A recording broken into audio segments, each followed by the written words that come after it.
Good morning, I'm Brian Reagan. This is Tyler Kelly. And Tyler has begged me to not go 28 minutes long this morning on these two verses from Proverbs 21, verses 30 and 31. Tyler? There is no wisdom or understanding or counsel against the Lord. The horse is prepared for the day of the battle, but deliverance is of the Lord. All right.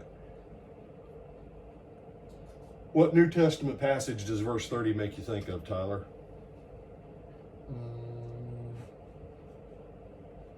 I know what psalm it makes me think of, Psalm 2. But what New Testament? And I'll give you a hint. The Apostle Paul was inspired to write it.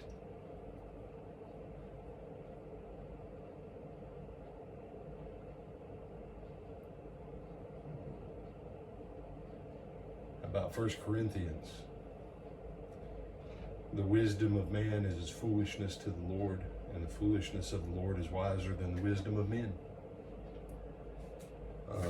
And that's something to keep in mind. And like I said, Psalm 2, the heathen rage and the people imagine a vain thing against the Lord and against his anointed, against the Father and against the Messiah. And they say, let us cast off their yoke. Let us break their bands asunder. We won't ever have God to rule over us. And God just chuckles in heaven. Yeah. And that point continues there in verse 31. But go on ahead. Give me your understanding of verse 31, Tyler.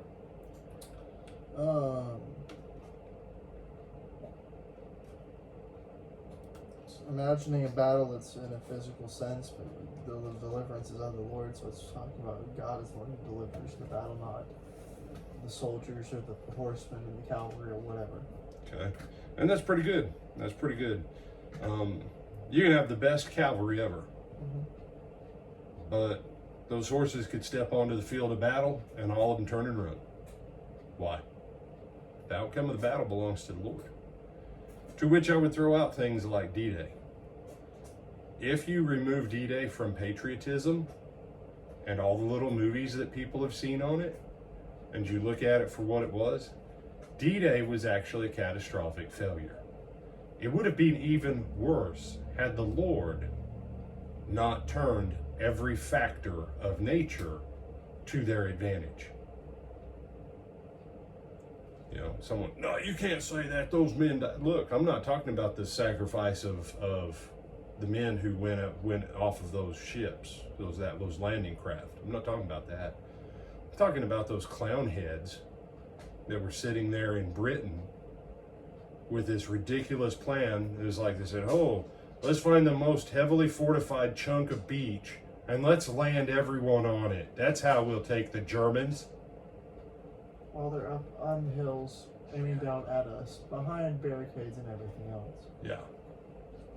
I mean, you realize when Patton landed in Italy and they actually had to pull the tanks up by hand on rope. That's how they got the tanks up. They didn't have near as many people. Lifting the tanks by hand on rope. D-Day was a catastrophe of planning. But God turned every factor in nature to the advantage of D-Day. Who should have won D-Day? Hitler. Who should have won Dunkirk? Hitler. Who should have won World War II? Hitler. Stalingrad? You study Stalingrad? The Germans had it. And then the winter started a little bit early, and it started nasty, wicked, fierce, harsh. And the Russians could handle it, and the Germans, they weren't prepared for it.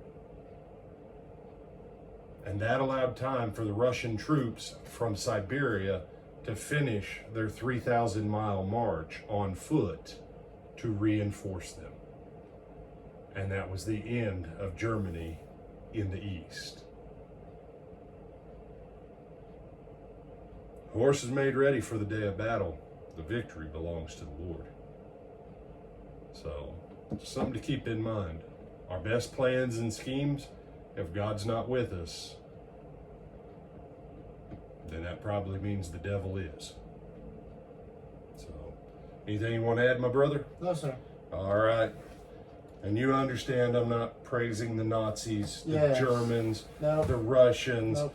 the fascist Italians under Mussolini, No. nor am I impugning the memory of any American servicemen who sacrificed. No.